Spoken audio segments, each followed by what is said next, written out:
అది కూడా వారు వేరే దేశంలో పరవాసులుగా ఉన్నప్పుడే నువ్వు వాగ్దానం చేశావు. అవునయ్యా, మా చింతల్లో, మా కష్టాల్లో, మా ఇబ్బందుల్లోనే మమ్మల్ని జ్ఞాపకం చేసుకునే దేవుడు, ఆ పరిస్థితుల్లో వాగ్దానాల ద్వారా మమ్మల్ని బలపరిచే దేవుడు నాయన. అలా అని చెప్పి కేవలం వాగ్దానాలు చెప్పి మర్చిపోయేవాడు కాదు ప్రభువా, వాటిని నెరవేర్చే దేవుడు కనుక నీకు స్తోత్రాలు.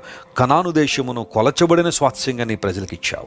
ఈరోజు మా ప్రియుల కొరకు నువ్వు ఏదైతే కొలిచి ఉంచావో, ఏ ఆశీర్వాదాలు, ఏ స్వాస్థ్యాన్ని కొలిచి ఉంచావో వాటిని అనుగ్రహించే దేవుడు గనుక నీకు స్తోత్రాలు. తగిన సమయంలో వారిని హెచ్చించే దేవుడు గనుక నీకు వందనాలు. బలపరచండి అయ్యా. కృంగిన స్థితిలో, భవిష్యత్తును గురించిన విపరీతమైన భయంలో, తీవ్రమైన ఆందోళనలో ఎవరైతే ఉన్నారో వారందరినీ ఈరోజు జ్ఞాపకం చేసుకోండి. అద్భుతాలు చేయండి ప్రభు, ఆశ్చర్యకరమైన పక్షం జరిగించండి. నీవు వారి పక్షాన ఉన్నావని రుజువుపరుచుకోవాల్సిందిగా కోరుకుంటూ యేసు నామం పేరిట అడిగి వేడుకొనిచున్నాం తండ్రి. ఆమెన్.